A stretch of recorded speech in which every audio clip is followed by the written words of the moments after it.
making the sacrifices required to overcome this terrible threat. More aggressively, we commit to social distancing. So important. Social distancing, such an important phrase. And we do it right now. The more lives we can save, and the sooner we can eventually get people back to work, back to school, and back to normal. And there are large sections of our country probably can go back much sooner than other sections. And we're obviously looking at that also. People are asking, is that an alternative? I say absolutely, it is an alternative.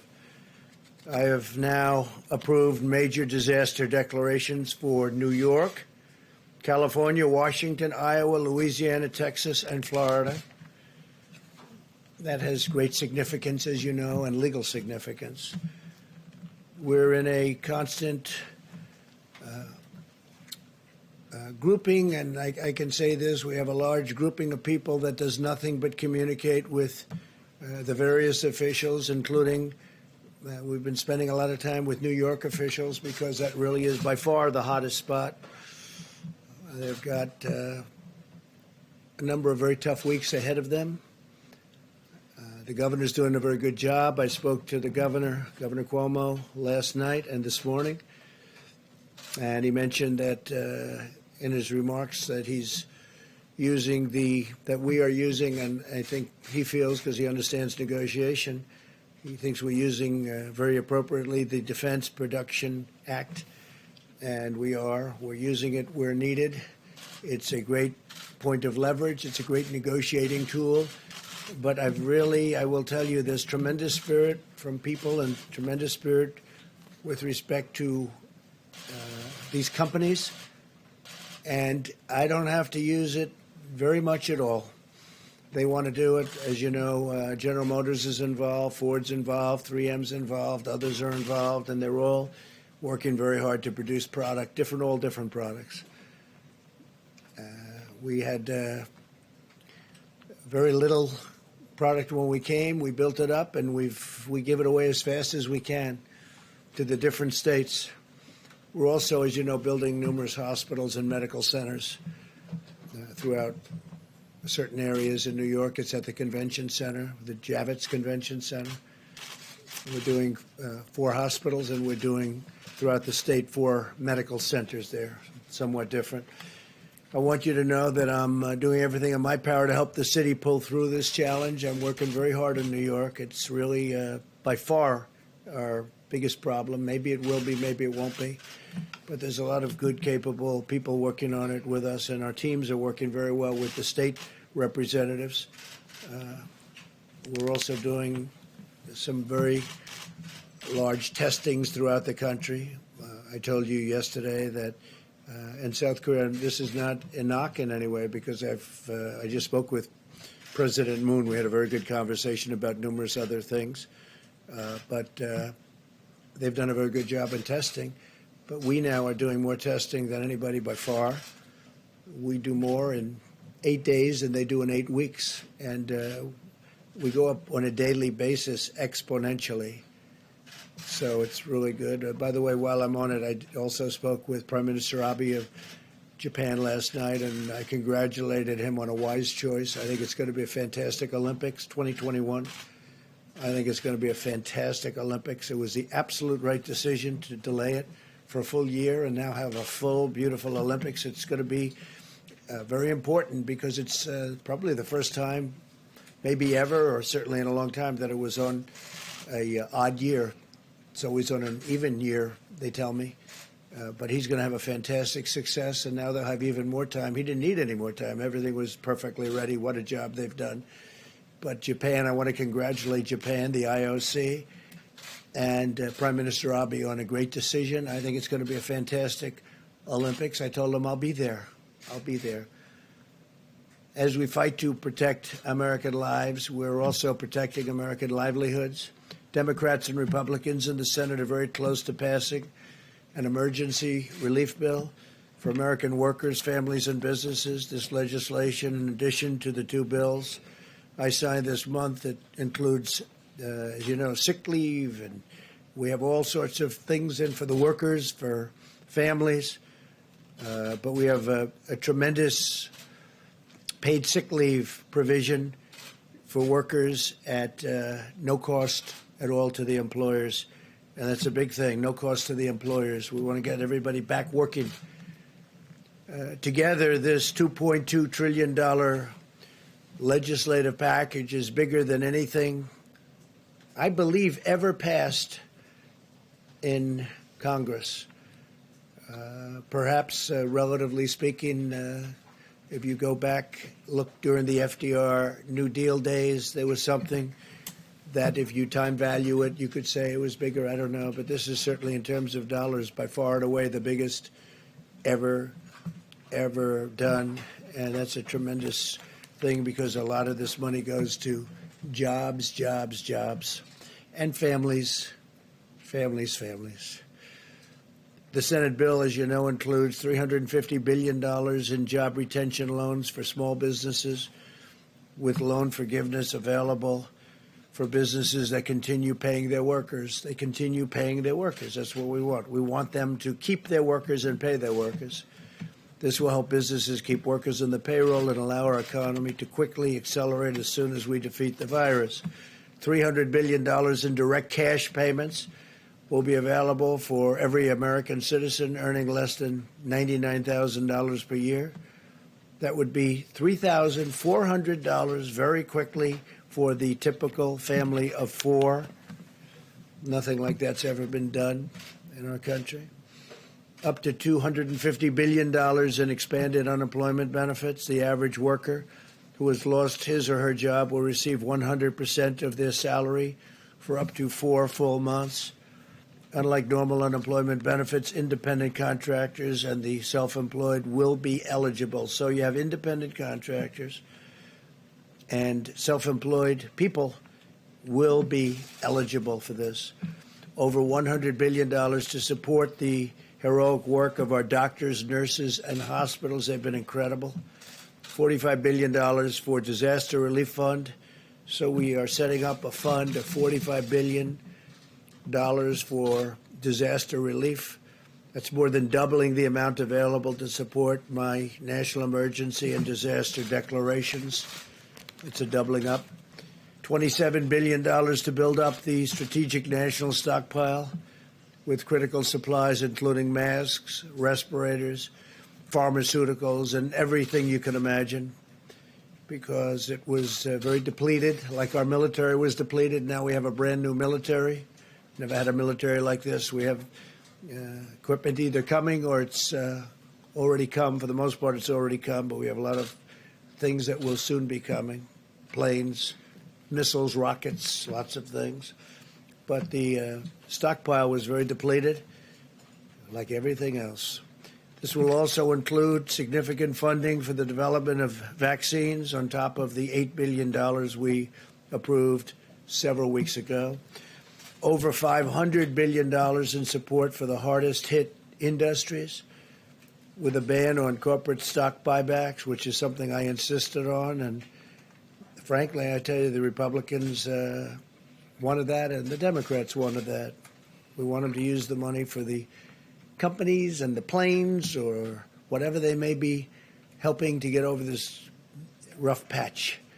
And I don't think it's going to end up being such a rough patch. I think it's going to, when we open, especially if we can open it, the sooner the better, it's going to open up like a rocket ship. I think it's going to go very good and very quickly. And you're going to have some tough new limits on executive compensation also. They need the money. They're going to have to sort of just make things work, because we're interested in the workers, the jobs.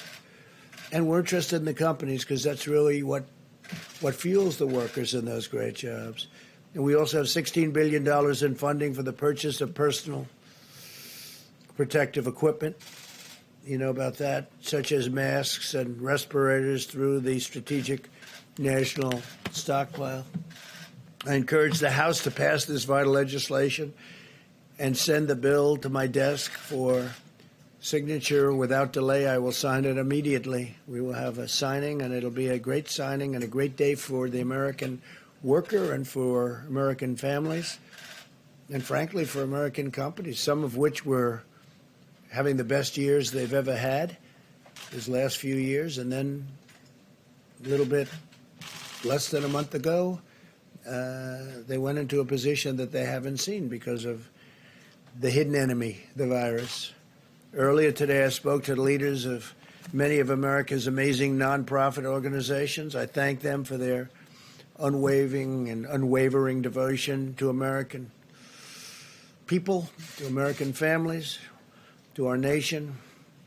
And they have been fantastic. They've been collecting supplies, distributing food, supporting healthcare workers, caring for vulnerable workers and families. I encourage them to continue to do it. But I'll tell you, the nonprofits have been fantastic. They've been great. They're great people, actually.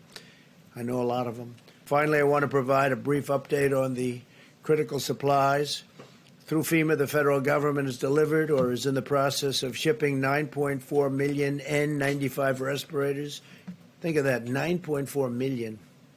20 million surgical masks, and we have others that we think are going to be delivered pretty quickly. The whole world, it's not just us, it's not just the states. The whole world is trying to get these things, so in competition with many, many countries. I believe today you broke the 150 mark for the virus. We have 150 countries, over 150 countries where you have this virus. And nobody would ever believe a thing like that's possible. Nobody could have ever seen something like this coming, but now we know, and we know it can happen and happen again, and if it does, somebody's going to be very well prepared because of what we've learned and how we've done. It's been incredible how we've done. Remember, there's more tests than anybody by far, and the news, the reporters, the media always likes to bring South Korea. They called me and they told me, it's amazing, your testing procedures are amazing. Plus, we have a test that's a very high-level test, and it's a test that's very accurate. 3.1 million face shields, 2.6 million surgical gowns, 14.6 million gloves, and almost 6,000 ventilators, which go to the areas of greatest needs. We sent, over the last day, 4,000 ventilators to New York, and I spoke with the governor about that. He was happy. I spoke with the mayor also about that, Mayor de Blasio. He was very happy. It's hard not to be happy with the job we're doing, that I can tell you. Throughout this national emergency, everyday heroes continue to step forward and demonstrate the extraordinary character of our nation, including the people behind me. By the way, these people are amazing. They are amazing people, and they become, I don't know, maybe I should just speak for myself, but to me, they become friends. Maybe they don't like me. Maybe they don't. Maybe they do. I don't know. All I can tell you is they're talented people. They work very hard. In Maryland, a 7-year-old boy used his own birthday money to buy meals for dozens of senior citizens. In Nevada, a college student recruited 90 of her friends to help deliver groceries and supplies to the most vulnerable. This is happening all over the country, thousands and thousands of instances. I could stand up here all day and tell you about other things. In Minnesota, hundreds of medical students have volunteered to provide child care for hospital workers, helping to keep our doctors and nurses on the front lines, fighting to save lives. These inspiring Americans remind us that we all have a role to play in winning this great national battle, and it's really a worldwide battle. We're dealing with other nations all the time. The people here are, I am a little bit, I take calls from a lot of people. They're in trouble. A lot of countries are in big trouble. So now we will hear from our great Secretary of the Treasury. He's been working rather hard, I will tell you. Steve Mnuchin is a fantastic guy, and he loves our country, and he's been dealing with both sides, Republican and Democrats. He sort of lived over in that beautiful building. It's a very beautiful building. To me, one of the most beautiful buildings actually in the world, and he's gotten to know it, Steve, very well. So if we could have a little update, Steve, would be fantastic as to how we're doing and what it's looking like. Thank you. Thank you very much, Mr. President. And first, let me say I would like to thank Mitch McConnell for his leadership And I'd also like to thank Chuck Schumer for the enormous bipartisan support we had on this bill, and the many senators, both Republicans and Democrats, that worked tirelessly over the last 5 days on all the task force. As the President said, I got to live in the LBJ room for the last 5 days, and we couldn't be more pleased with the unprecedented response from the Senate to protect American workers and American business in this situation. The President has outlined many of these, but let me just quickly go through them. Again, small business retention loans. This will cover roughly 50% of the private payroll in small businesses, where we will immediately make loans that will supply 8 weeks of salaries as long as they keep workers employed and overhead. And those loans will be forgiven at the end of the period as long as they keep workers employed. These are SBA loans, but the Treasury will be issuing new regulations authorizing almost every single FDIC-insured bank to make these. I expect by the end of next week, we will have a very simple process where these can be made and dispersed in the same day. So this will be a very simple system to get money into small business hands. For companies that don't qualify that, we have a economic program of tax incentives to retain workers. And as the President said, we have enhanced unemployment insurance for people who don't fit into these two programs that will be administered through the states. We also have economic impact payments. These will be within the next 3 weeks, direct payments into most people's deposit accounts. And for those that don't have it, we will be having the checks in the mail. Treasury will have additional authorities. We have $500 billion that we can use to work with the Federal Reserve for emergency programs that will create up to an additional $4 trillion, if needed, to support American business and American workers in an unprecedented way. And then finally, the President mentioned $100 billion to hospitals and $150 billion to states that have specific coronavirus expenses, as well as many additional things. Mr. President, I especially want to thank you and the Vice President. You were constantly available to us. We spoke constantly throughout the day. You gave us guidance and quick decisions on many issues. And again, thank everybody for this great bipartisan work. This is going to be enormous help for the American workers and the American economy. The President was very determined that Congress would move swiftly to protect hardworking Americans in business in this unprecedented situation. Thank you very much, Steve. Great job. Day and night, right? Day and night. That was a lot of work, and we'll see how it all goes. We still need a vote, Steve, don't we? Do you have a question? Yes. Do you think this bill will keep the economy afloat? Hopefully a long time. We'll see. If we have to go back, we have to go back. We're going to take care of the American worker. We're going to take care of these companies that fuel this country and make the country great. It's not their fault. It's not their fault. But we think I would say we've anticipated 3 months. Hopefully we won't need this for 3 months. Hopefully this war will be won quicker. But we expect that this is a significant amount of money, if needed, to cover the economy. And don't forget, a lot of this is going to be to keep companies that are very strong, AAA-rated companies previously, to keep them going. And it's going to be in the form of loans, so the money's going to come back. A lot of this money's coming back. Separately, let me ask you about something you said yesterday. You said we should never be reliant on a foreign country for the means of our own survival. Yeah. What did you mean? Well, I've been by saying that for a long time.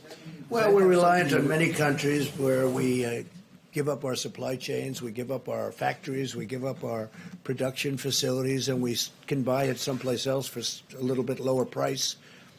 But it's really costing us more when that happens, because we lose jobs, we lose everything, and we lose our independence, and we can't let that happen. So we'll be making some changes. We have been making those changes. Is there an executive order to basically ban the export of medical equipment? I don't know that we'll need that, but I think it's happening by itself. I think a lot of things are happening. Well, some people, we make the best medical equipment in the world, and you have some people like the European Union, they don't take it because they have specifications that don't allow our equipment in because it's designed in a different way. Even though it's a better way, It's designed. They're all playing games against us, okay?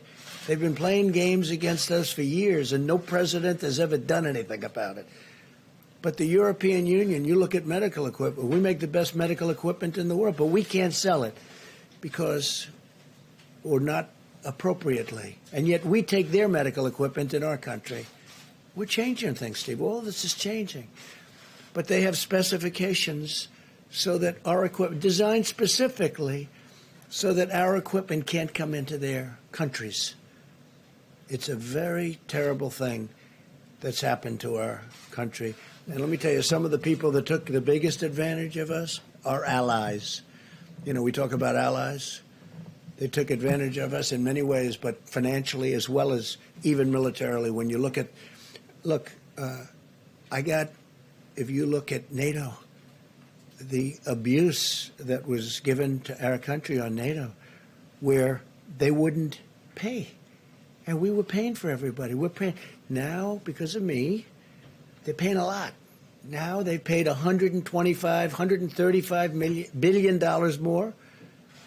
And then ultimately, Secretary General Stoltenberg, who I think you would say is maybe my biggest fan, we got him to pay an additional $400 billion other countries. And but you know that, and then there's the trade. They make it almost impossible for us to have a fair deal. They know this. They know I'm just waiting. We have all the advantages, by the way. It's going to be easy when I decide to do it. But this isn't the right time to do it. But we've been treated very, very unfairly by the European Union.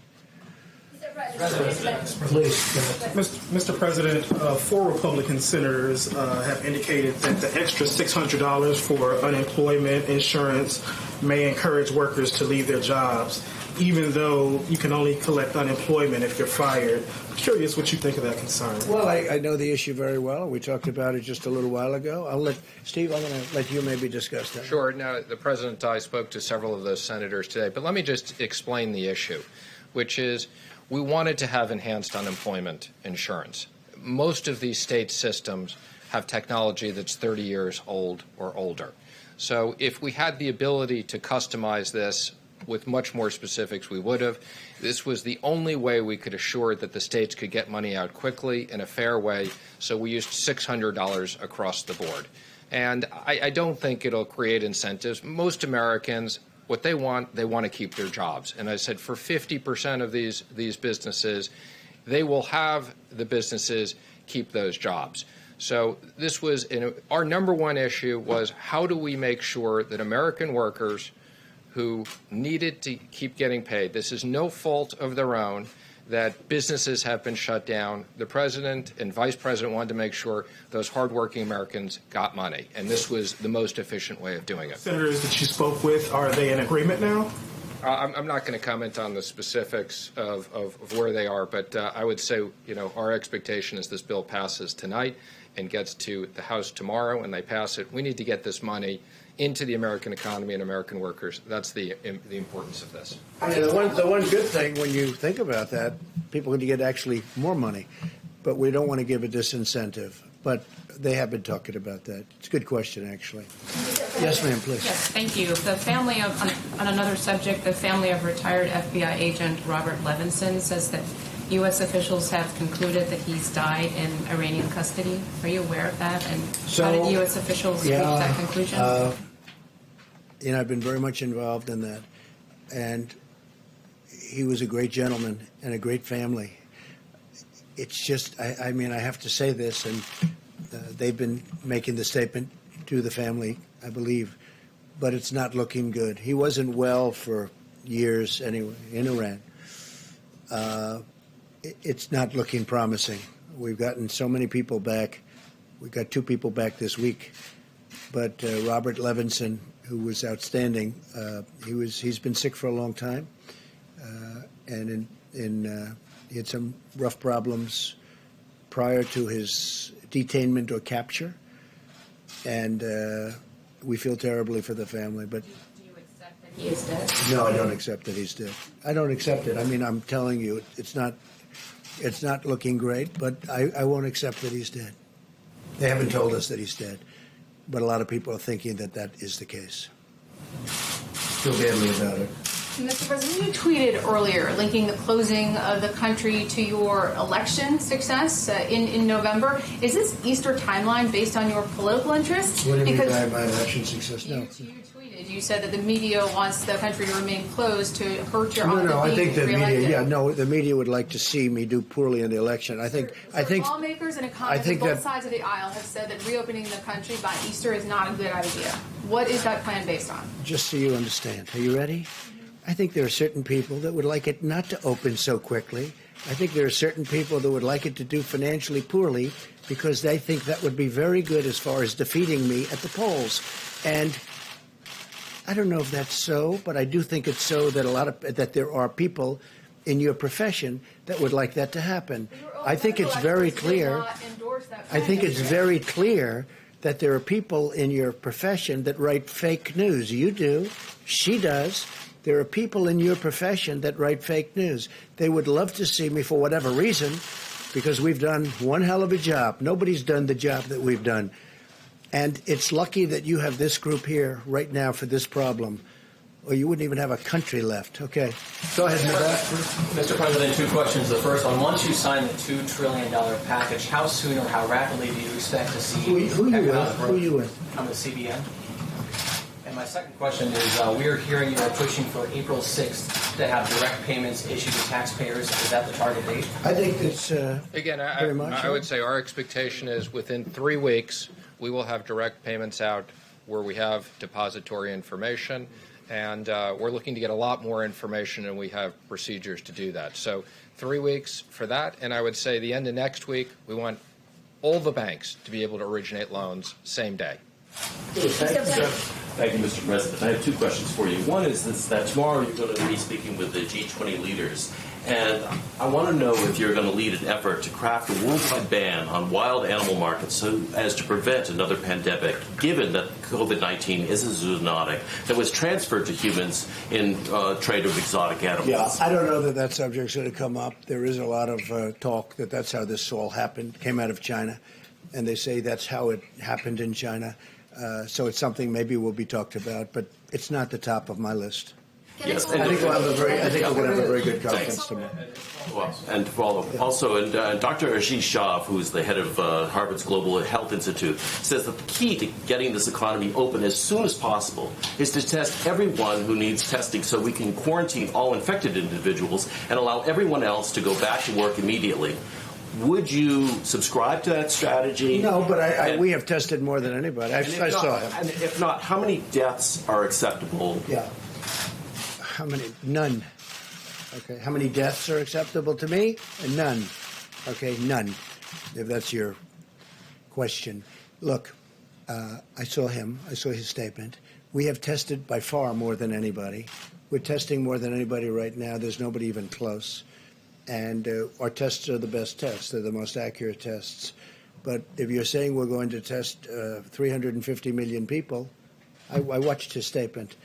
I disagree with it. We can go to certain states. I could name them now, but I'm not going to do that.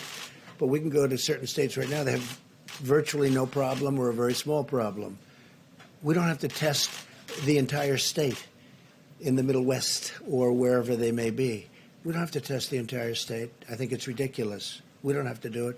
A lot of those states could go back right now, and they probably will, because at some point in the not-too-distant future, certain states are going to come off the rolls. Maybe New York can't, and maybe California can't.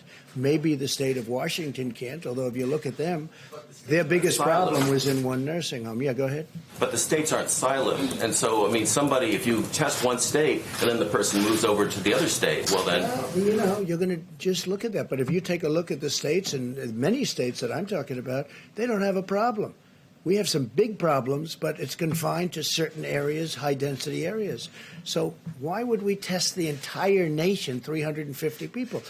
With that being said, I'm going to say it again. We tested far more than anybody else. We have the ability to test. I mean, we've come a long way from an obsolete, broken system that I inherited. We have now tested with the best test far more than anybody else. When I say anybody else, I'm talking about other countries. No country is even close. They came out with a statistic, I guess, yesterday that I heard from Dr. Birx. where it's for eight days here, more than 8 weeks in South Korea. And South Korea's done a good job. But we did in 8 days more than South Korea did in 8 weeks. That's a big number. And we're getting, I said before, exponentially better. Every day it's going up substantially. We have an incredible apparatus built now. But no, I don't want to test 350 million people. I think it's ridiculous. Yes, please. Thank you so much, Mr. President. 2 questions. One follow-up on the G20, because the UN asked the G20 countries to do for more resources for a coordinated stimulus package, ban on tariffs, waive on sanctions to try to prevent what they call an apocalyptic pandemic. Would you consider those measures? And with respect to what? On tariffs, and also related also to waive tariffs, and also we have strong sanctions. borders. Yeah. And would you consider to join this global effort? So before I came here, we weren't into borders. We had a country, people could come in. We had a whole different deal. Now we're up to almost 164 miles. Think of that, 164 miles of wall, big, beautiful wall. And in those areas, it's very, very tough to come in. We've been very tough on the borders. I mean, where we have the wall built, nobody's getting through. Now, they're going around, but that's a long trip. If they're going around, that's the way they get through. But, no, I'm very strong on borders, and I don't want people coming in here. What I want is if they're going to come in, they have to come in legally. They have to come in through merit. We're not having the people that you're talking about come into our country. All right. Just a follow-up on another Thanks, question. sir. Question for you and for Dr. Fauci, if you'll let me.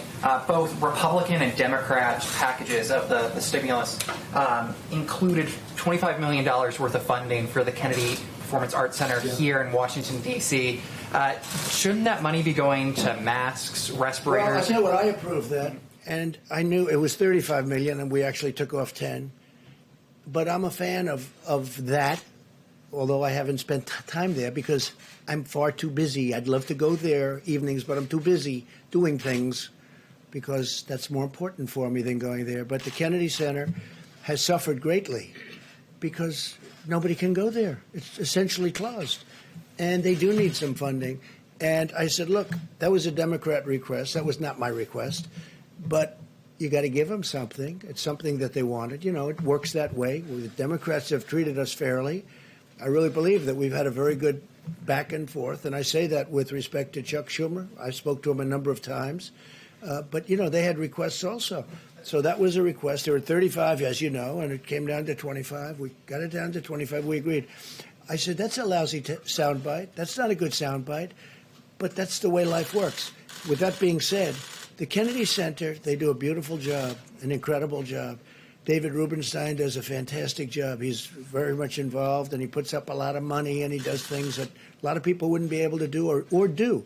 But they've been essentially closed. They have tremendous deficits that are built up. I mean, this thing has been devastating to it. So I didn't have a big problem with it. But this was a request from the Democrats because of the fact that they have a facility that's essentially closed up. Yeah. Another question, sir. In other words, you couldn't go there if you wanted to. If I wanted to go there tonight to look at Romeo and Juliet, I'd love to see Romeo and Juliet tonight, right? You know what would happen? They say, sorry, 250 people or 50 people, whatever it might be down to. Go ahead. And then earlier today, Senator Marco Rubio told RCP that, quote, the World Health Organization showed favoritism to China, unquote. And then Representative Michael McCall, the ranking member on the House Foreign Relations Committee, he questioned the integrity of the World Health Organization's director, saying, quote, that there were several red flags in his past with respect to his relationship with China. Do you agree? Do you think the World Health Organization showed favoritism? And then once all the dust settles, do you think that the United States should re-explore its relationship with the World Health Organization? Well, I think there is certainly a lot of talk that it's been very unfair. I think that a lot of people feel that it's been very unfair. It's been very much sided with China.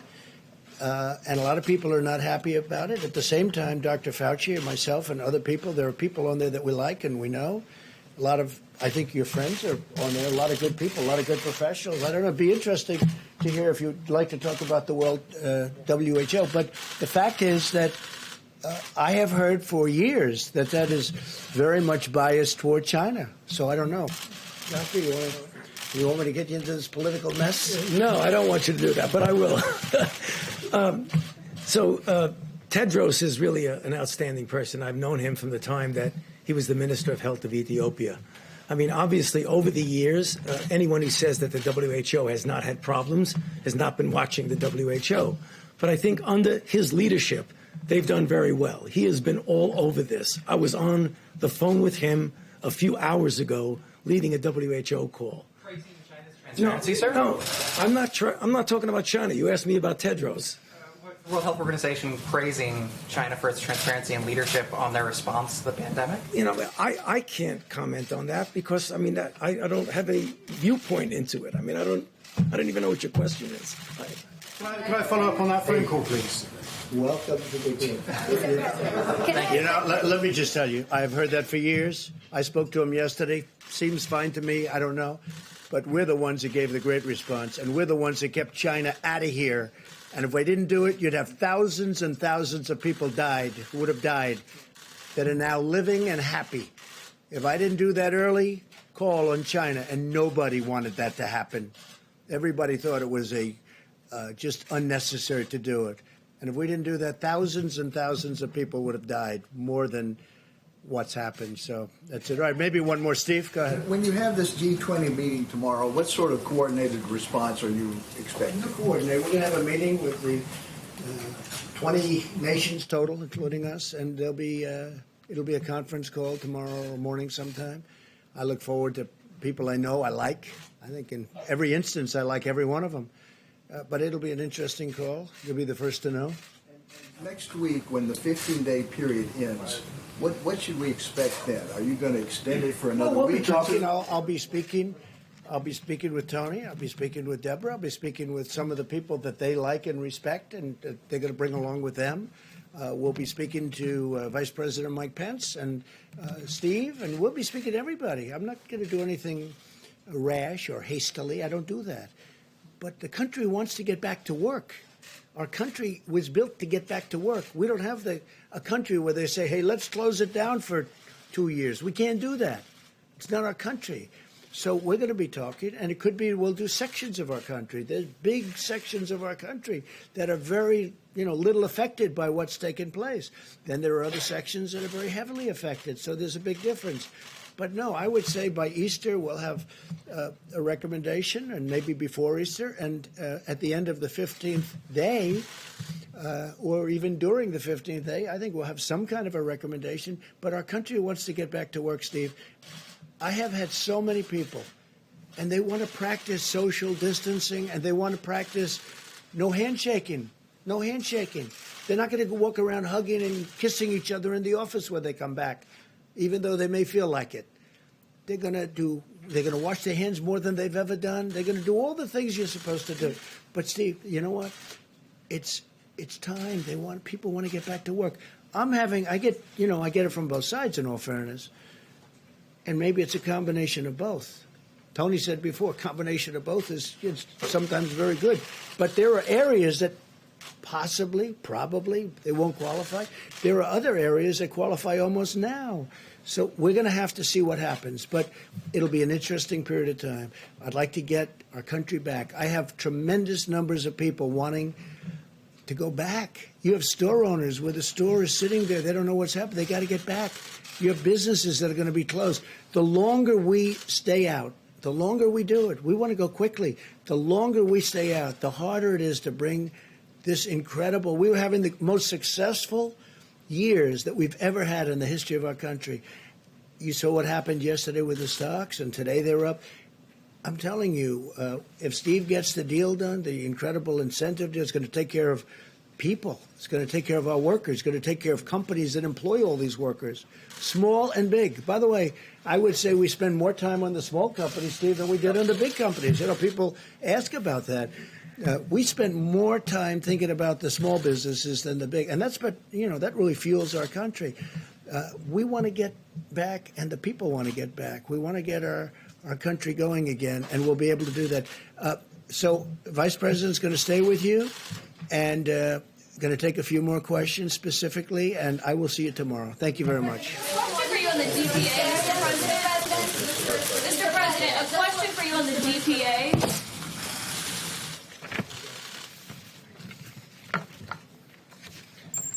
Well, thank you all. A report on today's action by the White House Coronavirus Task Force. The President and our entire team continue to be inspired by the way people all across this country are putting into practice 15 days to slow the spread. We are 10 days into the 15 days. And let me say again to every American, if you're in an area that's been impacted by the coronavirus, it's absolutely essential that you listen to state and local authorities for guidance. But for every American, what you can do is implement the practices outlined in the President's coronavirus guidelines today. Because we truly do believe that, as millions of Americans have done and will continue to do, that we can significantly impact the rate of growth in this epidemic in our country. We can spare Americans from exposure to the coronavirus, and we can save lives. And so on behalf of the President and our entire task force, I want to say thank you to the American people. And thank you for your cooperation. Thank you for embracing the principles in 15 days to slow the spread. We heard about that cooperation today in a series of conference calls. We spoke with equipment manufacturers who are stepping forward as never before to assist us in developing the medical equipment that is essential, whether it be masks or other medical supplies or ventilators.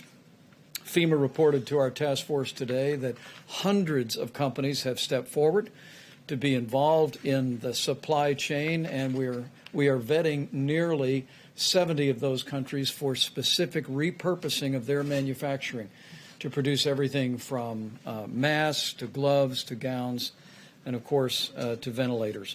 We also had a very productive call with Secretary Betsy DeVos with education leaders from around the country today. And let me say on behalf of the President and a grateful nation, thank you to all of our teachers, many of whom are now home, teaching children from afar, even in many cases while they have their own kids home from school. You are truly heroes. And the Department of Education, as well as your State Department of Education, are grateful to each and every one of you who find yourselves educating out of home. And the Department of Education has a helpful website on coronavirus recommendations, ed.gov/coronavirus. And as we mentioned before, Secretary Betsy DeVos and Secretary Sonny Perdue will be joining us at this podium on Friday to speak about distance learning recommendations that have been made not just for secondary or for college education, but also for K through 12 education. We're opening up avenues, creating new flexibility so that not only college students can continue to be involved in learning from afar, but children K through 12 can do the same. Secretary Perdue will also be here to talk about the food lunch program and free and reduced lunches. Today, the President and I also spoke to over 150 CEOs of the top nonprofit organizations in the country. We thanked them for their ongoing work, supplying the needs not only of people impacted by the coronavirus, but the most vulnerable among us in our communities. Organizations like Red Cross, the Salvation Army, Feeding America are all still working every day. And we promise to urge every American, if you have the means and have the ability, continue to be generous to nonprofit organizations that are helping those most in need in your community. The President marshaled a whole of government approach. That means working with our governors today. The President and I were in direct contact with governors of New York, California, Washington State, New Jersey, Michigan, and others. And we continue to be inspired and impressed by the leadership that governors are providing in their states, making tough choices, leading their states, and the President and I are truly grateful.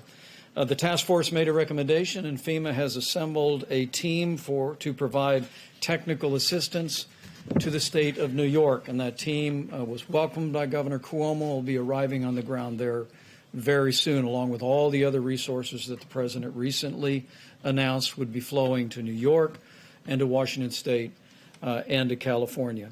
In my conversation with Governor Gavin Newsom of California, I was pleased to speak to him and hear that our FEMA team is literally at the table with the state of California's team, working to meet their supply needs, working to work on capacity.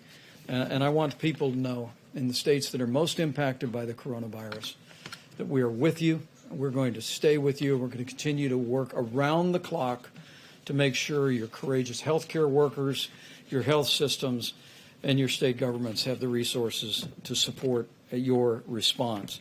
On the subject of testing, Dr. Birx will reflect on what the data is showing in just a moment. Not including local labs and hospitals, we are at 432,000 tests completed. And we're pleased to see that there are literally drive-through and community sites around the country, and the U.S. Public Health Service is assisting states in standing those up each and every day. We do remind hospitals and labs around the country, and the moment the President signs the bill, that it is absolutely essential that they provide the results of the test to us. It gives us visibility into what's happening on the ground. But because of the public-private partnership President Trump initiated with these vast commercial lab networks around the country, we are adding tens of thousands of tests every single day. On the subject of supplies, before the end of the week, we'll talk a bit more, as the President did moments ago, about the supply chain. I was at FEMA last night and literally saw a room full of people with laptops and cell phones. We are literally leaving no stone unturned, as I told governors today, to find medical supplies, whether it be masks or gowns or gloves or ventilators, and the team is working around the clock to meet those needs. A few smaller items. First and foremost, the CDC is developing guidance, which we'll be publishing tomorrow, about the best way to utilize our natural resources at our parks. It would be several weeks ago that our Park Service waived all entrance fees, and we directed the CDC to produce guidance for how people can still practice social distancing and common sense, but be out of doors and enjoy our natural parks. We'll also be sharing that guidance with the vast state park systems around the country and encouraging their support. With that, let me last say again, there's nothing more important for the American people to do to slow the spread than to heed your state and local guidance in areas impacted by the coronavirus, and for everyone else to put into practice the 15 days to slow the spread. Dr. Fauci will reflect on the importance of mitigation and the impact that we believe that it is having around the country. But it is, people ask me from time to time, what can I do? And I say from my heart to every American, this is what you can do. Not just to protect your own health and that of your family, but no American wants to inadvertently spread the coronavirus, particularly to those that may be vulnerable to serious health consequences. Remember that the risk of serious illness to the average American remains low. I mean, the vast majority of people that contract the coronavirus will have mild symptoms to flu-like symptoms, and will recover. But for seniors with serious underlying health conditions or with people with immunodeficiencies, everyone needs to practice the principles of 15 days to slow the spread. The President announced this week that we are looking forward to the day that we can open up the country. And this team will be bringing him recommendations about how we can safely and responsibly do just that. But for every American that wants to see America back in business, you can hasten the day by putting into practice the 15 days to slow the spread. Go to coronavirus.gov for details. And I truly do believe if all of us will do all that we can do, we will slow the spread, we will protect the most vulnerable, and we will heal our land. With that, let me recognize Dr. Tony Fauci to speak about Dr. Birx, please, and then Dr. Fauci. Thanks, Deb. Thank you, Mr. Vice President, and thank you all for listening to us talk to the American people.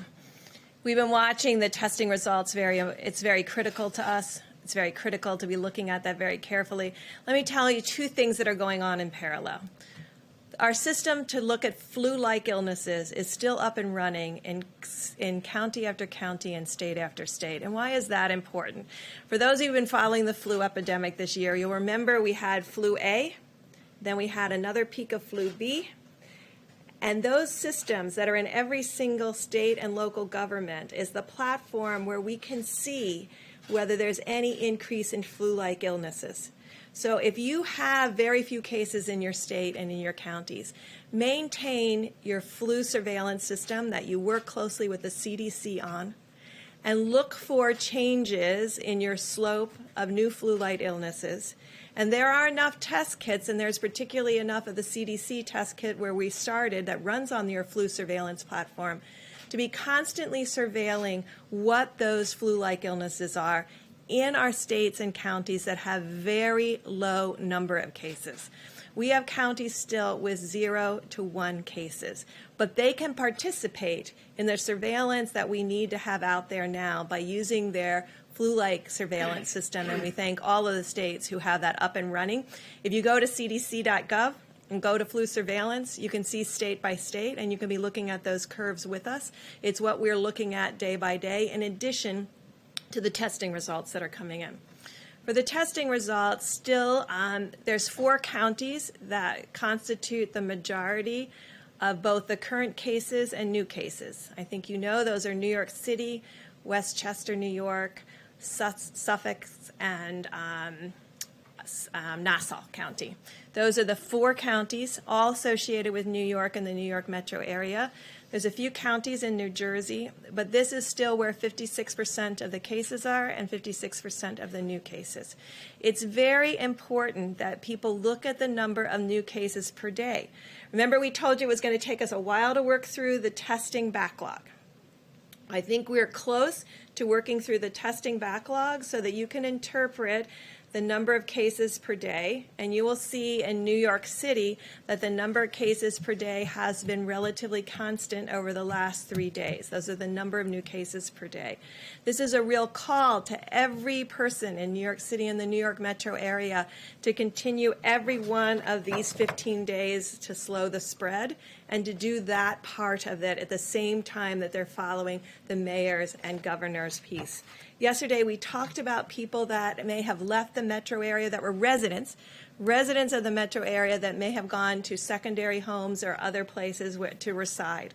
And we've asked all of them to carefully monitor their temperatures and self-isolate from the communities where they went, just to ensure their own health and the health of their communities while people move around the country.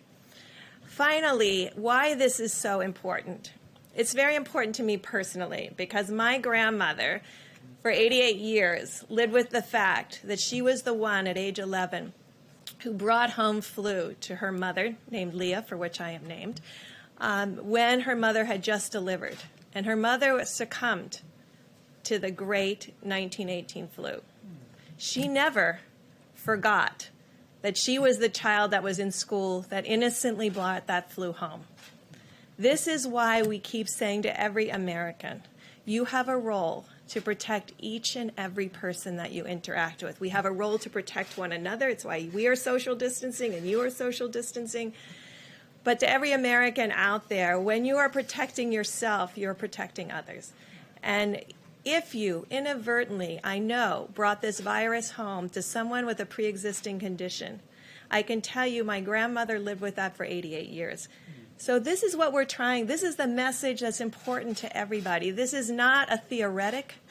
This is a reality. You can see the number of deaths that are occurring. We all have a role in preventing them. So thank you for the work that you do to get our message out to others, to really ensure that every American understands how important their role is as we move through these next 5 days to not let up for an instant. I hear some reports that someone said, oh, well, the new cases in New York are increasing or the hospitalizations are increasing. The number of new cases over the last 3 days have been consistent, but not rising any more than a consistent day-over-day rise. You will see hospital cases continue to increase because they are a reflection of what happened 1 to 2 weeks ago before the full mitigation efforts were put into place. So each person in every place, no matter what county, what community, what state, can work with us to ensure that we prevent the spread of this virus to others. So thank you. Thank you, Mr. Vice President. I just want to spend a couple of minutes telling you a little bit about some information that I got on our weekly call that we have at least once a week with the WHO, which is led by Dr. Tedros and Mike Ryan, who's the point man there, to give us some information. And in that regard, I want to apologize for my curt response to you when you asked me about the China deal, because I shouldn't have done that. That's not my style. But what I really wanted to say is that my job is that I'm a scientist, I'm a physician, and I'm a public health person, and I don't like to get involved in that stuff. So anyway, getting back to the WHO. So we learned some really interesting information because obviously the other countries like China and others had been hit prior than we did. One of the things that was striking to me, and I just throw it out because it's something that we will face. We're not facing it now, but we will face. Our Chinese colleagues are very concerned because they went through the entire cycle of the curve to come down. And they have very, very few cases. But what they're starting to see as they're relaxing the constraints on travel, that they're getting imported cases. And they wanted to warn us that when we get successful, make sure you very carefully examine how you're going to release the constraints on inputs. So I know we're going to be successful in putting this under control, but I think we're going to have to remember we don't want to import cases in. That's the first thing for today. The second thing that was important is that it was something that Dr. Birx mentioned, and that is when you look at the inflection of the curves, we now have multiple different countries that have gone through various phases of their individual outbreaks. And you could learn something from them about where you are in your own outbreak. For example, when China went up, what happened is they just didn't turn around. They went from going to, I'll just take an arbitrary number, 500 new cases a day. The next day it was 1,000 cases, then 1,500, and then 2,000. But once the number of new cases each day starts to flatten out, that's when you get to that point where the inflection goes down. So what things we want to look for, the things that Dr. Birx had mentioned. That doesn't mean you declare victory when it does that, but you know you're at least on the way to where you want to go. And I think that's really very important. The third and final thing that I think gets back to the question that many of you in the audience have asked of us is about, would this possibly become a seasonal cyclic thing? And I've always indicated to you that I think it very well might. And the reason I say that is that what we're starting to see now in the Southern Hemisphere, in Southern Africa, and in the Southern Hemisphere countries is that we're having cases that are appearing as they go into their winter season. And if, in fact, they have a substantial outbreak, it will be inevitable that we need to be prepared that we'll get a cycle around the second time. What does that mean for us and what we're doing? It totally emphasizes the need to do what we're doing in developing a vaccine, testing it quickly, and trying to get it ready so that we'll have a vaccine available for that next cycle. In addition, to do the randomized controlled trials of drugs so that we will have a menu of drugs that we have shown to be effective and shown to be safe. Because I know we'll be successful in putting this down now, but we really need to be prepared for another cycle. And what we're doing, I believe, will prepare us well. Thank you. Thanks, Doctor. We'll take a few questions, please. Mr. Vice President, on ventilators, some really important reporting from the Center of Public Integrity today. They suggested that there's only 16,000 in the national stockpile. Can you just give us some clarity? How many ventilators do you have in the national stockpile? Who else is making them, and how long will it take for them to make a critical mass? Because based on the Center for Public Integrity, it appears there aren't enough if people are going to die as a result. Ventilators has been a singular focus of a good portion of our supply chain stabilization task force at FEMA since the President stood up FEMA's National Response Center. And we're making progress in a variety of ways. First, there is the national stockpile, which you refer, and depending on what's been distributed, we just delivered 4,000 ventilators to New York. including ventilators that we sent to New York City. But there's that number of some 20,000, less than 20,000. I won't dispute your number. Beyond that, there literally are, by most estimates, more than 150,000 ventilators in the broad healthcare system all across the country. We also, working with anesthesiologists, and there was a very important conference call today, we have determined several weeks ago that the devices that anesthesiologists use for outpatient surgery can be converted with the change of a single vent to a very useful ventilator. I actually spoke to Governor Cuomo about that today. He's in the process of surveying all of his surgical centers, as governors around the country are doing. We literally believe there's tens of thousands of ventilators that can be converted now that the FDA has given guidance. And Dr. Birx can probably speak to that in a moment. We actually have produced a helpful video to explain how quickly those devices can be converted. But we're also working with General Motors and other companies to immediately spin up production. Those contracts are being reviewed. We're vetting their capability.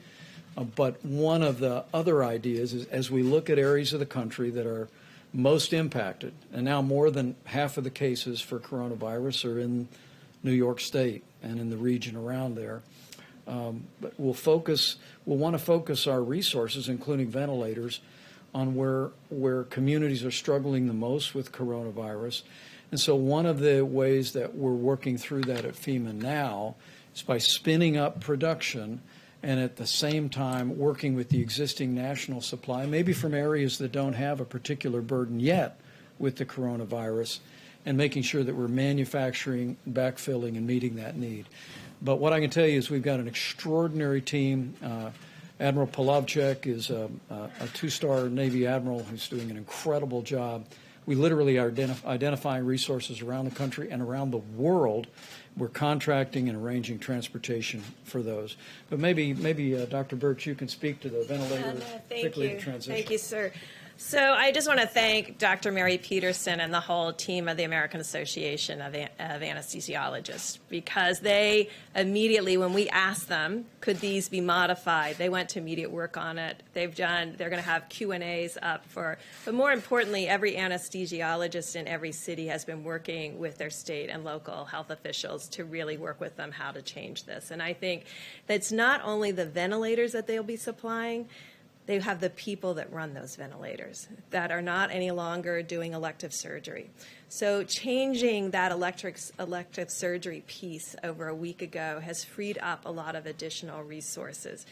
When I talk to you about how we've done some things that are very horizontal across the country, but we're collecting data now in a county-by-county granular way. So it's like any epidemic. It's not equal everywhere. There are places that are very spared, and there's places where there's more. We have a very vast country with a lot of capacity and a lot of infrastructure. And so looking very specifically about where the virus has been, where is it going, who's got freed up resources from where it has been, because it didn't hit it hit Washington State earlier than it hit New York, and looking at all of those pieces to really ensure how we can innovatively move equipment around based on the need. And so I know that it has become a place where people are looking at numbers rather than what is needed. Because if you do these projections, when you got to those projections that said, like in Germany and others, that implied that 60% or 50% of the population would get infected, I want to be very clear, the only way that happens is this virus remains continuously moving through populations in this cycle, in the fall cycle, and another cycle. So that's through 3 cycles with nothing being done. And so we're dealing with the cycle A right now, not the one that could come in the fall of 2020, although we're getting prepared for it by the innovations that are being worked on, and not the 2021. We're really dealing with the here and now while we're planning for the future. And I think the numbers that have been put out there are actually very frightening to people.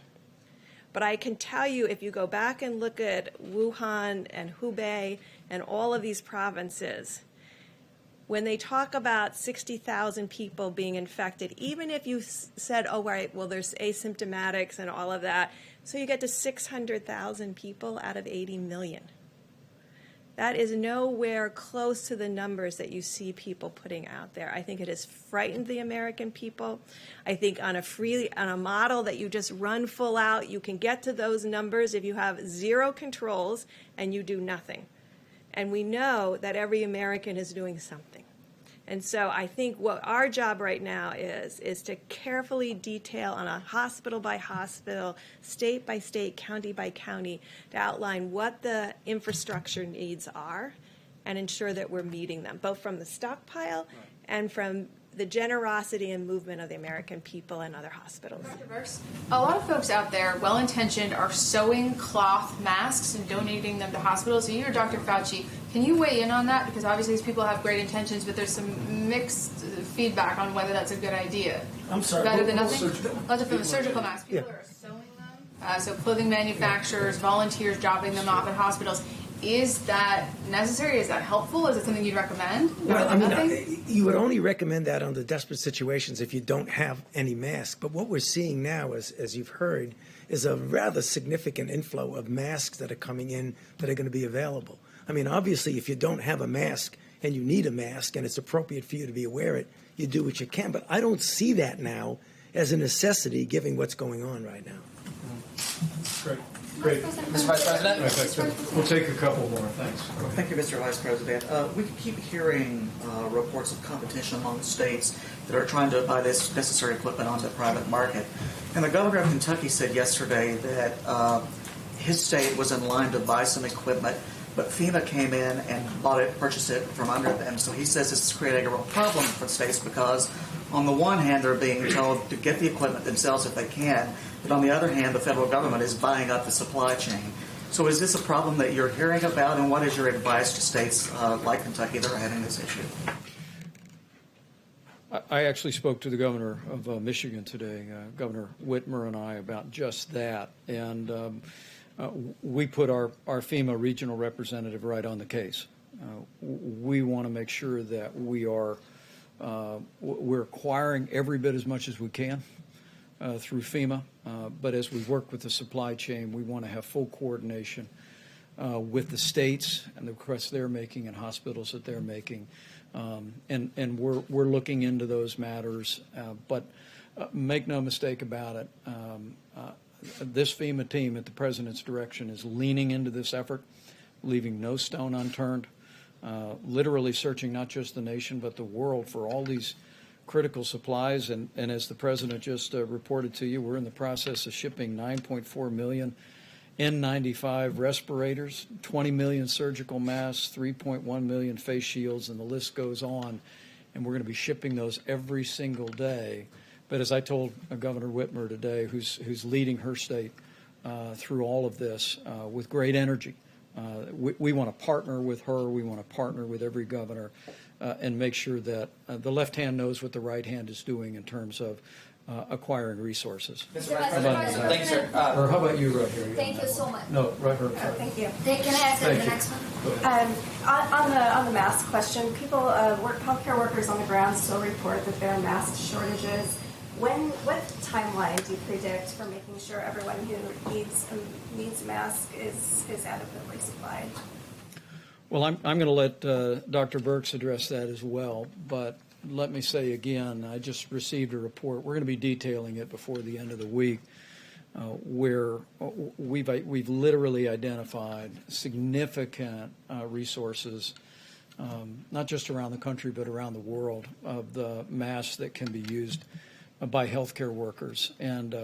But as Dr. Burks said, we are focusing those resources in the areas where healthcare workers are most exposed to the prospect of contracting the coronavirus. The President's made it clear from early on, right after seeing the needs of Americans who are struggling with the coronavirus, making sure they have the support that they need on the same level of priority. We want our healthcare workers to have the personal protective equipment to be able to do their job safely, and we're working on that. I will tell you, I spoke about this today to several governors, not only the governor of Michigan, but the governor of Indiana, and President Trump and I couldn't be more grateful. The way governors around the country are joining us in calling on businesses to go back to their warehouses and identify industrial masks, N95 masks, that because of the change that President Trump insisted on in the law, can now be used by hospital workers. And they're perfectly acceptable to protect a healthcare worker from the possibility of a respiratory disease. But we're calling on, and our governors are joining us in calling on every business across America during this time of a great challenge where many businesses are idled. Go back to your storehouses, identify N95 industrial masks, and as I told our governors today, they can call FEMA, they can call the state healthcare services, or they can just load them up on a flatbed and drive them over to their local hospital. And literally, we hear stories in every state in the union of people doing that, and so it's happening all at the same time. And we'll be detailing the progress we're making on masks. Anything further, Deb? Thank you, Mr. Vice President. I just wanted to add one piece, and this is really a call to every state out there and every county that has been doing community-based testing. The FDA put out new guidance, we talked about it several days ago, that people can do self-testing in the drive-thru, where you give them the materials to do it in their car, and you pick it up in a biohazard bag. This would free up all of that PPE that you see being utilized in those drive-thrus back to the hospitals and back to the clinics that need it the most. We have to move to the new technology.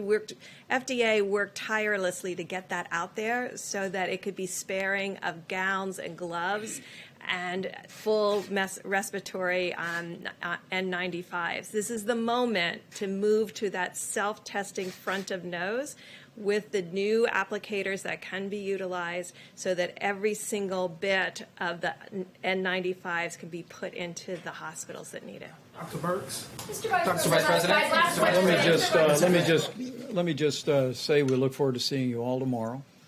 We'll be back here with further progress and news. But if I could just say to every American, we'll get through this. We'll get through this. But we'll get through this together. Every American needs to understand that whether you are in an area that's impacted by the coronavirus or an area where there's very few cases, if you do your part to put into practice 15 days to slow the spread, you will do just that.